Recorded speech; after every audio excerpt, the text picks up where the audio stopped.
The Twins bats come alive late and win game 2, plus the latest on Royce Lewis. I got the expert Theo Tollefson. He's going to help us break it all down. It's all coming up next on the Locked On Twins POSTCAST.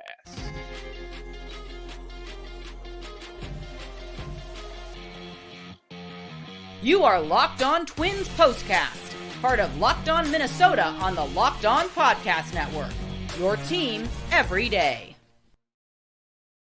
What's up? What's up? Back in the lab, back at it. Another Minnesota Twins postcast episode right here on the Locked On Sports Minnesota Network. You got myself, Luke Inman, at Luke_Spinman. That's the man, Theo Tollefson, Twins expert over at Zone Coverage. He's on X, by the way, at Theodore Tollef1. And Theo, before we jump into all the action, quick reminder, today's episode brought to us by Game Time. Download the Game Time app, create an account, and use code LOCKEDONMLB for $20 off your first purchase. All right, man, game 2 of 162 today. Kind of some weird vibes going on today because on one hand, okay, Twins win game 1 on Thursday. That's great. But today you find out your stud, Royce Lewis. He's going to miss at least a month with that quad strain. Plenty more on that here later on. But game 2 today, Joe Ryan on the mound. Pitchers duel for the first 5 innings. Ryan goes 5 1/3, gives up just 1 earned run on a Royal single in the 6th. Twins bats, on the other hand, ice cold until the 8th. Julian with the leadoff triple finally gets things going.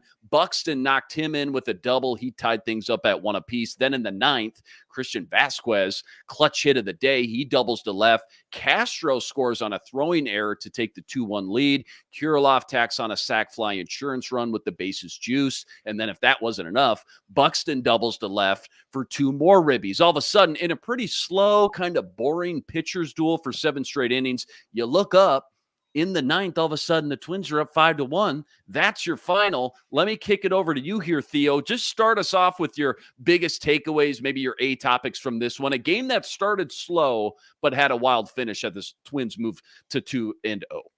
Yes, that's right, Luke. So I think the 2 biggest takeaways were Joe Ryan's performance. We didn't know which version of 2023 Joe Ryan we were going to see, first half or second half, but who better for him to start the season against than the Kansas City Royals, the team that he's dominated the best against in his career. Now, there were a little iffy pitches there earlier in the game. That Salvador Perez, what could have been a home run, just barely missed it.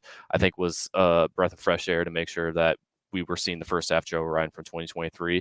Made it through 5 1/3. It's a good start, good building block to build off the rest of the season. And obviously, the second biggest takeaway, Byron Buxton, when he said at Twins Fest, "Oh yeah, I'm back," this is what he meant. And that's what although that first slide into second on that first double that tied the game looked a little when he got up and was just excited, it's like, okay, yeah, he's fine, he's healthy. I think just seeing a healthy Buxton, this is exactly what Twins fans have been itching for since really the beginning of April 2022, when he was last in center field full time and looking healthy.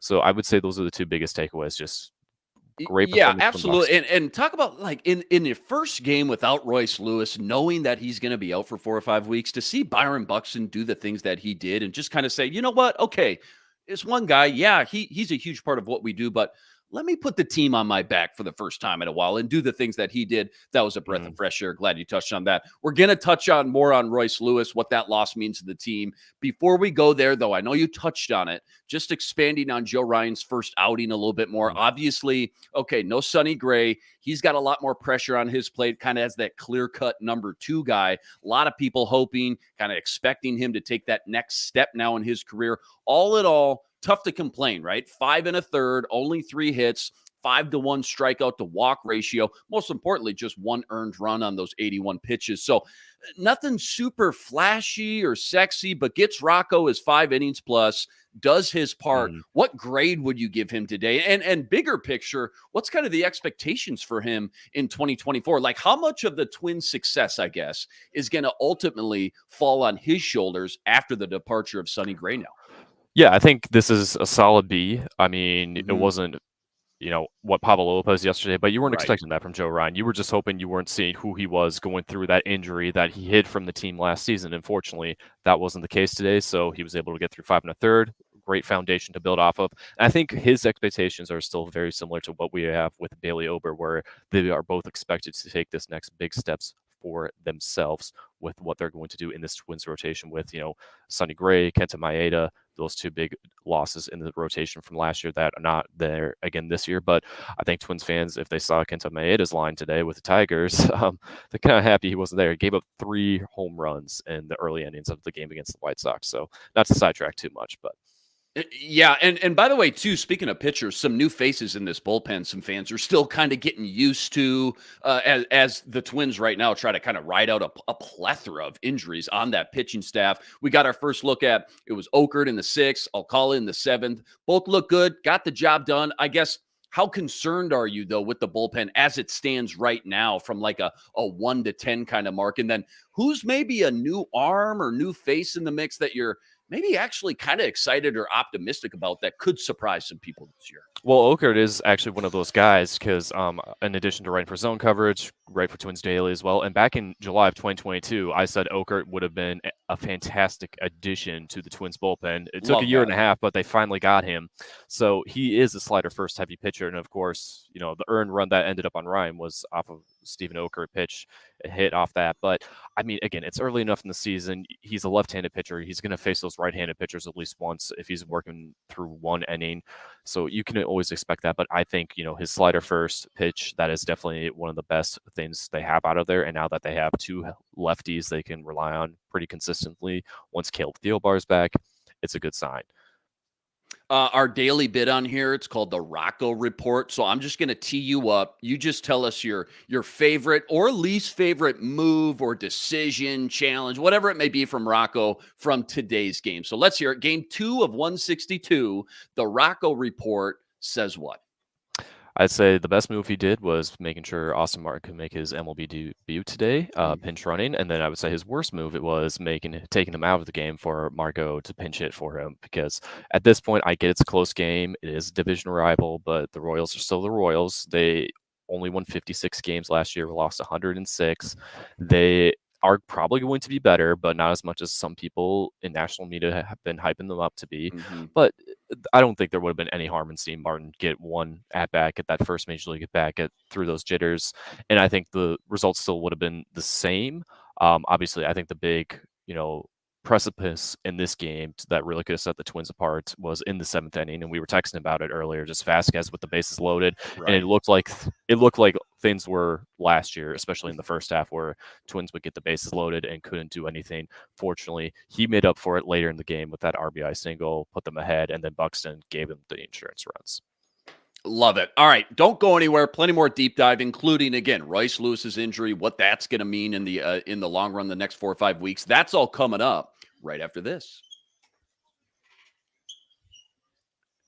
Quick reminder, today's episode brought to you by Game Time, because you should never have to worry when buying tickets to any big event. That's why Game Time, it's the fastest and easiest way to buy tickets to any local event. I'm talking concerts, comedy shows, sporting events, even Broadway theater, and with killer last-minute deals, all-in prices, views from your seat, and their best price guarantee. Game Time takes the guesswork out of buying tickets.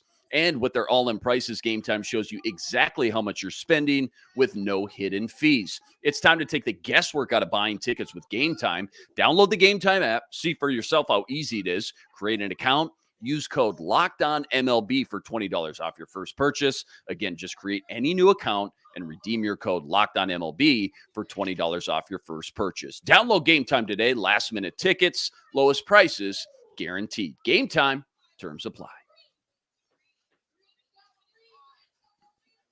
All right. Absolute roller coaster, man. If you're a Twins fan, after that game 1, again, we found out today, okay, Royce Lewis got the severe quad strain. He's going to be out at least a month, it sounds like. First of all, just more proof, Minnesota sports fans, we can't have anything nice, okay? The curse lives on. Secondly, though, the ripple effect now. I mean, you saw it clear as day. We both sat here and watched this game start to finish. That lineup, it just felt flat without him for the first 7 innings, right? So you're thinking, okay, those first 7 innings, oh no, here we go again. They don't score a run until the 8th. They don't have an extra base hit even until the 8th as well. But in a crazy turn of events, they end up scoring 5 when it's all said and done. 7 hits, 10 total bases, even 8 runners left on base. So I guess The question is, what did we learn, I guess, in this first game without Royce Lewis as far as what it's all going to look like now without him? Because on one hand, again, 7 scoreless innings. On the other, though, you find a way to score 5 in the final 6 outs. So I guess which side of the coin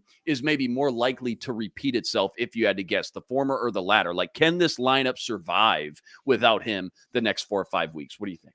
Yes, I think they absolutely can. And again, Buxton's performance, I know we're going to beat the dead horse with that, but that was the absolute X factor to prove that they're going to be okay without Royce Lewis. And his absence is certainly going to be felt. I mean, I don't think he's going to be here in St. Paul at CHS Field to start rehabbing until mid-May at the earliest, based off what we learned earlier today. And, I did not want to see him back in St. Paul again this year, but from what we saw Thursday during that game, we've seen him leave games in a lot worse pain. And that looked pretty simple. And he's optimistic, as always. I mean, one of the most optimistic people you're ever going to meet is Royce Lewis. So this lineup, I think the bigger thing is not what they did without Royce Lewis, but they are proving it's a different team than 2023. Because, again, their biggest issue was just not getting hits with the bases loaded. And I know I didn't have enough time to bring up the stats, but I'm sure we'll talk about it, or someone else will with you at a later date on how bad they were in 2023 with the bases loaded. And that was looking like at the first place. But, as we saw in these later innings, Vasquez made up for it. They added those insurance runs, and they are a different team. And they will be a solid lineup as long as you still have Buxton and Correa healthy. I don't want to jump the gun. I don't want to be a prisoner of the moment here, but I also do the postcast for the Minnesota Timberwolves, and everybody thought when Karl Anthony Towns went down, the sky is falling. They've proven they can win just as well without him. Hopefully that's the case. Obviously, we only got a small sample size here, but hopefully that's the case for this Minnesota Twins team as well. Defensively, Castro at third today filling in. I imagine we're going to see a lot of, Kyle Farmer, potentially Martin over there as well. I know he took some reps at third in spring training, so we'll see. But give us the aftermath now. What's the snowball effect look like defensively? And at the end of the day, how much does the ceiling and the floor drop without him at third base defensively? I don't know if we have seen enough of him, at least at the major league level, defensively, to really make a sound judgment on what that snowball effect is going to be. I think it's a strong balance between Farmer and Castro for the time being to make sure that, you got two guys, one who can hit right-handed, one who can hit switch hitter, left-handed, that will have a solid platoon. Now, being here for Saints Media Day on Thursday, Austin Martin's primarily going to be a second baseman and outfielder, and the Twins do need those right-handed hitters in the outfield, and he's probably going to get a little more reps in the core outfield spots, and I think third base is very unlikely just from what I was able to talk to him about and his defensive metrics. So where we might get a little too ahead of ourselves, but I think is a real reality, Brooks Lee, who is still going to be in Fort Myers for the next 3 to 4 weeks, he will be probably be back in St. Paul by the end of this upcoming month, April. I had to double check the calendar. It's still March 30th, so let's not get too ahead of ourselves. But as long as things are going well, there is a good reality that he could be on the Twins making his debut before Royce Lewis is returning from his injury. So that adds in a third, much more solid option. And it's no discredit to what Austin Martin can do as defender. It's just third base is not a position I think the Twins front office is considering for him at all right now. Speaking of Austin Martin, nerdy stat of the daytime. Any fun or crazy stat, maybe an analytic you got locked and loaded you can share with the class here? Obviously, we're looking for something Twins related. It's only game 2 of the season, so we'll take whatever you got. Well, I had to look it up. Wanted to know if any Minnesota Twin rookie made his major league debut in the month of March before Austin Martin would have the chance to today. And obviously we now know he did. And no, as far as my research did, I looked through every Twins box score from March games. Now, granted, they didn't start really playing games in March since I think late 90s, early 2000s. So it's still recent history, but he's the first ever, as far as I can tell, to make his major league debut in the month of March in a Twins uniform. And if we are wrong, the Twins media communications office can correct us at a later date. Yeah, absolutely. Love it. Great nerdy stat there today. Hey, I asked CJ this after game 1. I want your 2 cents on it as well, because there is some new faces, some new names in this lineup now. Carlos Santana at first, Margot coming over from Tampa. Give me one guy you're pumped about that's new on the team that you think is going to have a big impact. And then maybe one guy you're still a little salty that they didn't keep around.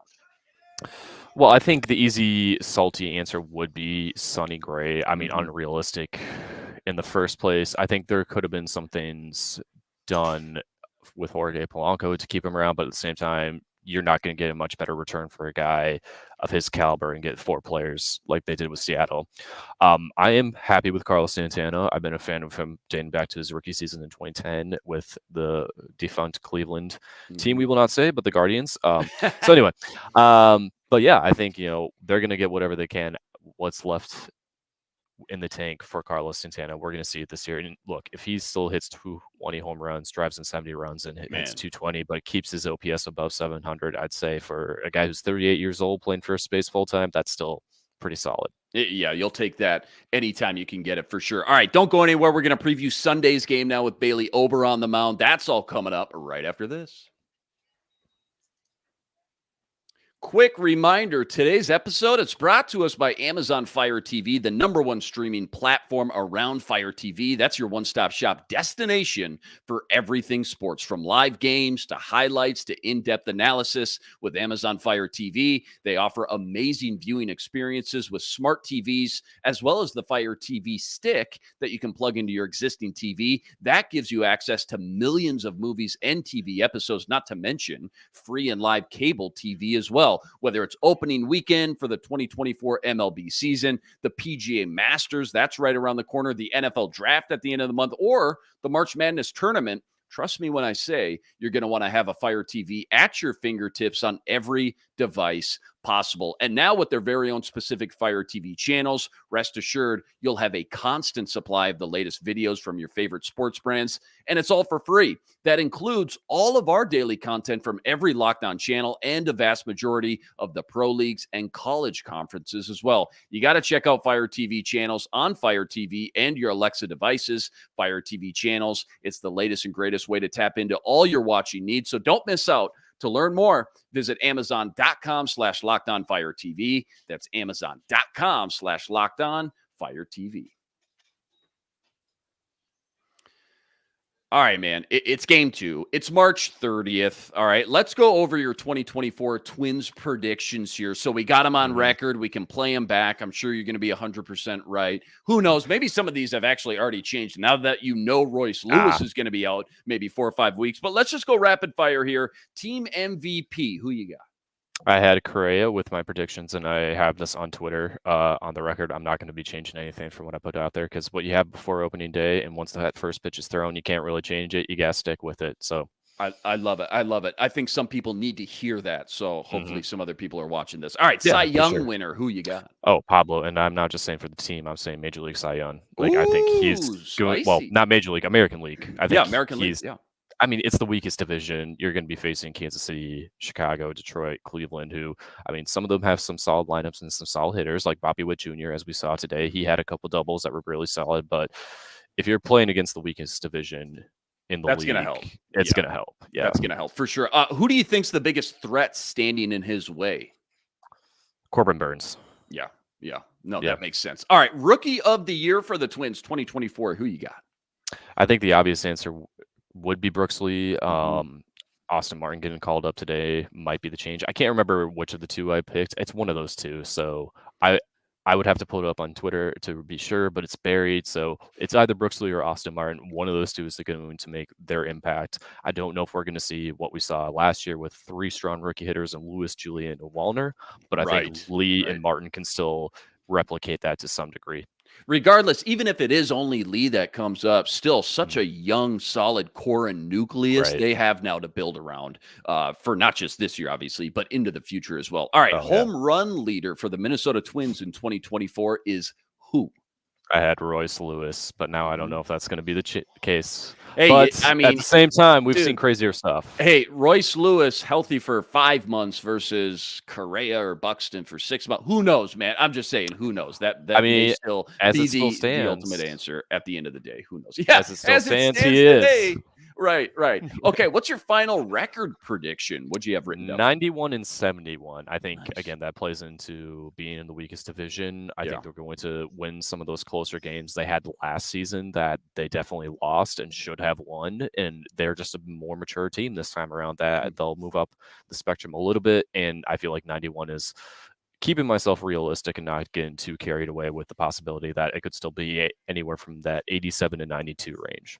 Yeah, so 91 wins. I'm assuming that means they win the Central. So what's the Oh, playoff outcome prediction once they actually make the postseason? What do you think? I think they make it to the ALCS, but Baltimore and Mm, their young guns and having Corbin Burns and whatever trade deadline moves come of it, because they have more of the prospect capital to get whoever the top starting pitcher will be on that market come July. And I know for a fact with DeSclafani being also out for this season today, as right. we didn't get around to, but we're going to just mention it now. I mean, the Twins and Orioles Yeah. are going to be fighting for whoever the top pitching um, pitching arm is on this trade market. So Yeah, well, let's just take 30, 60 seconds on that. So you think, Mhm. and by the way, you're going to learn, I'm a huge NFL draft nerd, right? So I love looking at Okay, the yep. film, watching prospects, things like that. Baseball, obviously, a lot different when it comes to farm systems Yeah. and rookies and things like that. It all looks a lot different. But I was looking at some farm system power rankings, if you will. Baltimore, oh my gosh. Yeah, Jackson they're the Holiday on juggernaut. top of a plethora of other studs coming up the ranks. But you think at a certain point before the trade deadline, a team like Minnesota and a team like Baltimore could potentially be in a bidding war for one of the, top pitchers available, I guess, once it comes to that point. Yeah, I mean, just looking at the prospect systems and what they have to give away on paper, I think Yeah. that is a real possibility. I mean, the Orioles front office has been a little uncomfortable up until getting Corbin Burns with like trading away all these top prospects, but they still have a lot even after getting Corbin Burns that they're Yeah. going to have that breaking point this upcoming July. And the Twins, I think they're a little more hesitant because of how 2022 went, but we'll just see how the season went. But I'm still very confident in Bailey Ober, Chris Paddock, and Louis Varland, who we all still have to see this season. Yeah, it's tough because, easier said than done for me, a guy who's not the GM, not making the moves. My job's not on the line, but it's a tough balance of, all right, we got to learn from our mistakes here. You brought up 2022, that fiasco, what happened there. But at the same time, it's like drafting a quarterback. You got to keep taking swings on these guys too. You can't get too scared, and you got to make sure you're still aggressive at the end of the day as well. All right, last one for the predictions. Give us one bold prediction for the Minnesota Twins in 2024. All right, this one I remember. I said Louis Varland will throw over 150 innings and 25 or more starts and have an ERA of 350 or lower.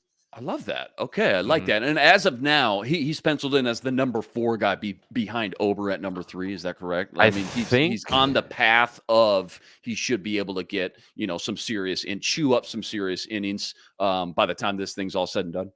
it's Paddock right now. It is Paddock. So Okay, yeah, the next got it. two games after Sunday's game where Ober is going to be starting. I can't remember if it's going to be Varland or Paddock first, but those are more than likely going to be the two guys on the mound for games 4 and 5 on the season. So I love it. obviously, Okay. a rotation shuffles as the season goes on. So we'll see how it goes.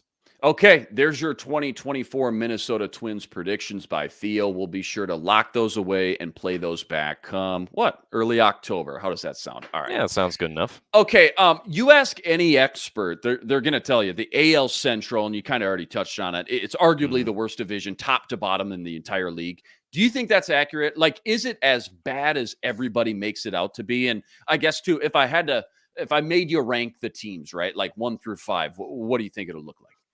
So who's going to finish where within the division? Correct. Yeah, just Okay. the AL Central. Yeah. We are pretty clear on both having the Twins first. I think Mhm. Detroit is getting on that precipice of getting back into contention. I don't think they're fully there yet. The teams in the AL East and West are too good for them to sneak in even at that last wild card spot. But I think they'll finish maybe with 83 wins in second place. I think Cleveland's going to be taking a step back, even though they still have Shane Bieber, Jose Ramirez. They traded away a lot of young prospects, Nolan Jones, Will Benson, to kind of reinforce, but now they're on other teams just killing it at the plate. And then Kansas City, they're going to have more than 56 wins this year. I think it's safe to say that, especially with the veterans they got this offseason. But I don't think, and I know I've talked to a lot of other Twins fans about this, there's this overhype of them winning the division because they got Hunter Renfroe, Michael Wacha, Seth Lugo. But those are guys who are probably going to take a 56-win team to maybe 67, 68. Mm. And I think it's very easy to say with where the White Sox are in their current situation, they're going to be in the cellar and hoping to win 63 games. Okay, so if you're a White Sox fan, if you're listening, Why don't you come on over to the dark side? You can be a Twins fan. Go ahead. That's fine. You can. They're suffering enough, so I don't want to give them too much.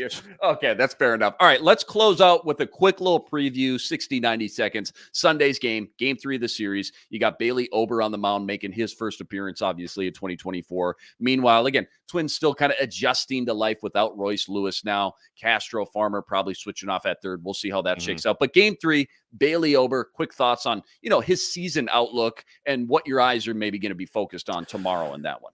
Yeah, I mean, his big thing last year was 144 innings with the Twins, and I can't remember the exact total he had with St. Paul, or I think it was 140 total or like something like that. But regardless of the total number, it was the most innings he ever threw in his professional career since the Twins drafted him in 2023 between St. Paul and the Twins. So I think that's the big thing. Obviously, first start of the season, if he's still 5 or 6 innings, that's going to be the thing. His walk game, making sure he has control of the strike zone, making sure those walks are limited, and it's more hits than walks if guys are getting on, even though you don't want either. That's what I'm looking at. I love it. Well done today, my man. That was a lot of fun. Game 2 in the books. Twins come back. They beat the Royals 5-1. They start the season 2-0. Game 3 tomorrow afternoon. Bailey Ober on the mound. First pitch for that one, 1:10 p.m. Central Standard Time. As always, huge shout out to everyone that joined us in the stream. Can't wait to do this with you guys all season long. Rest assured, we're going to be back each and every game, same time, same place, right here to break it all down. Quick reminder as well, go check out all of Theo's work on X at Theodore Tollef1 and all the work you're doing up over there at Zone Coverage and twinsdaily.com. Quick little plug. Anything we should go check out related to the Twins right now? Pretty much anything I put out there on other of those sites. I got Jose Miranda feature that got published on Zone Coverage yesterday. And then I will have something on the new Saints hitting coach, who is also a local boy like myself from Burnsville, Minnesota. He has been promoted up from Wichita. That will be out on Twins Daily, I would believe, either tomorrow, more likely Monday, while the Saints have their off day, so people can catch up on their reading. So I'm really looking forward to putting that one together and, putting a spotlight on a local boy that not many people are going to pay attention to when they're coming to St. Paul because they want to see the David Festas and the Brooks Lee. But you got to know who's helping them out to make them the players they are on the field. Yeah, and the local product, too. You got to make sure you give a little love to the local product. Can't wait to check that out. I know the entire crew over at Twins Daily and, of course, Zone Coverage, always ripping it up. Can't wait to check out all your work over there, not just today, but throughout the entire season. That'll do it for us today. He's Theo Tollefson. I'm Luke Inman on Twitter at Luke_Spinman. Until next time, signing out.